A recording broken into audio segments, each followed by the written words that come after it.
JIS bermasalah, Anies langsung bilang tidak cawe-cawe, harga korban penggusuran menjerit.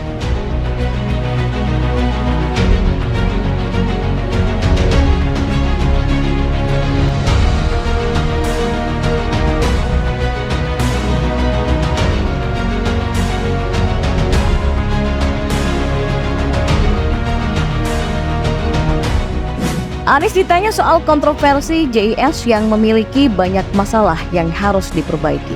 Polemik JIS mulai dari rumputnya disebut-sebut tidak memenuhi standar FIFA sampai geger pernyataan konsultan Bureau Hapot yang mengatakan JIS dirancang tidak sesuai dengan panduan. Lantas apa kata Anies? Oh iya, saya nggak cawe-cawe deh soal itu, kata Anies. Kalau JIS disanjung dan tidak ada masalah, Anies pasti bangga setengah mati dan pamer kesana kemari. Tapi kalau banyak masalah, Anies cuma cuci tangan dan tidak ikut campur. Bukan urusan dia lagi, karena JIS milik Indonesia, katanya begitu. Anies akan menjauh sejauh mungkin dari polemik ini karena tidak baik bagi elektabilitasnya yang makin kesini makin ambruk. Di survei terakhir, Anies tetap langganan posisi 3, hampir dipastikan kalah di Pilpres 2024, nggak peduli siapa cawapresnya. Dan ketika berani ada adu rekam jejak, JIS dibanggakan. Tapi ketika ada polemik, JIS mengakunya nggak cawe-cawe. Hari ini kedelai, besoknya jadi tempe.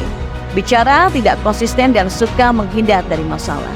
Yang paling benar memang pembangunan JIS harus diusut dan diaudit. Sama seperti Formula E, jika diusut sampai ke dalam, kemungkinan besar ada kejanggalan dan keanehan. Ya sungguh aneh lah, stadion yang masih baru, tapi dirancang seolah asal-asalan yang tidak memenuhi syarat dan standar yang berlaku. Mungkin ada bau nggak sedap yang sedang ditutupi. Saya dukung aja sih dibentuknya pansus untuk menyelidiki JIS ini, meskipun kedepannya telinga harus tahan dengan teriakan buzzer Anies yang membuat narasi akan dijegal dan juga dikriminalisasi. Tahu sendirilah pendukung Anies itu bagaimana, pinter bikin akting dan merasa dizolimi habis-habisan. Dan kita setidaknya harus berterima kasih kepada Bureau Hapot yang berani menyingkap apa yang terjadi pada JIS, sehingga kita tahu pengibulan apa yang sedang dijejali oleh masyarakat. Tanpa statement tersebut, mungkin pengibulan ini akan terus berlanjut sampai bertahun-tahun kemudian. Apalagi Wiz Khalifa yang dulu kenceng banget membanggakan JIS sebelum Bureau Hapot buka suara, sekarang hanya bisa terdiam tak berkutik karena narasi dan dramanya ketahuan. Mereka lah yang sesungguhnya membuat keributan terkait JIS karena dikit-dikit teriak prestasi Anies mau dihilangkan. Ya mirip anak-anak yang merengek minta dibelikan mainan.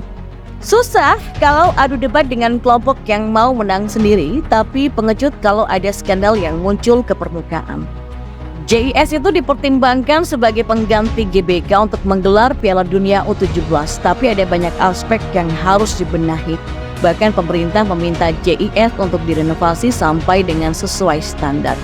Nasdem menyebut Anies tidak punya persoalan dengan rencana perbaikan JIS. Anies Baswedan tentu tidak punya kapasitas untuk mengatakan tidak dan iya, karena itu bukan punya dia, itu punya pemerintah, punya rakyat, punya Persija, kata Waketum Nasdem Ahmad Ali. Harusnya memang itu tanggung jawab Heru sebagai Gubernur DKI Jakarta dan tanggung jawab Menteri Perhubungan dan Menteri PU untuk melengkapi fasilitas-fasilitas yang belum dibangun di zaman pemerintahan Mas Anies, katanya. Yang mereka permasalahkan adalah pemilihan kata renovasi JIS, katanya. Menurut dia, ada perbedaan makna renovasi dengan melengkapi fasilitas JIS. Ya ampun lama. Masa istilah ini aja harus diperdebatkan? Bener-bener aja deh nih ya, udah ketularan Anies yang lebih mementingkan kata-kata ketimbang isi masalah. Apa sih pentingnya kata melengkapi, mengubah, memperbaiki, renovasi, dan lain-lain? Hanya orang yang gak becus kerja yang lebih mementingkan kata-kata. Ini persis seperti Anies yang pernah mengatakan jangan anggap remeh kekuatan kata-kata dan gagasan. Sekarang kata renovasi pun dipermasalahkan. Protes yang disampaikan Nasdem itu sebenarnya tidak penting sama sekali karena itu bukan pokok masalah. Kata-kata dan istilah itu tidak penting karena yang paling penting adalah tindakan nyata. Bureau Hapot pun dibuat pusing 7 keliling karena dalam pelaksanaan pembangunannya tidak sesuai dengan panduan dari mereka. Intinya adalah bagaimana agar JIS bisa sesuai dengan standar dan layak dipakai untuk menggelar acara sepak bola level internasional, bukan meributkan kata renovasi. Lagi pula Anies sudah tidak punya wewenang untuk melakukan apapun terkait dengan JS. Segala kelebihan dan kekurangan sudah bukan lagi urusan Anies. Hanya saja buzzer Anies begitu bising dan teriak-teriak nggak jelas seolah-olah JS mau dikriminalisasi. Padahal JS mau diperbaiki, tidak ada urusan dengan Anies, tapi buzzernya menganggap itu adalah upaya menggembosi langkah Anies di Pilpres 2024. Kalau kata renovasi mau diprotes, ganti aja dengan istilah normalisasi JIS atau naturalisasi JIS, yaitu mengembalikan JIS ke standar default yang layak. Entah karena kebelet ingin dipilih jadi presiden atau mungkin karena ketagihan berkuasa, sembarang trik dan strategi dipakai Anies guna memuluskan hasrat pribadinya yang mungkin terpendam sejak nenek moyangnya masih di Yaman sana.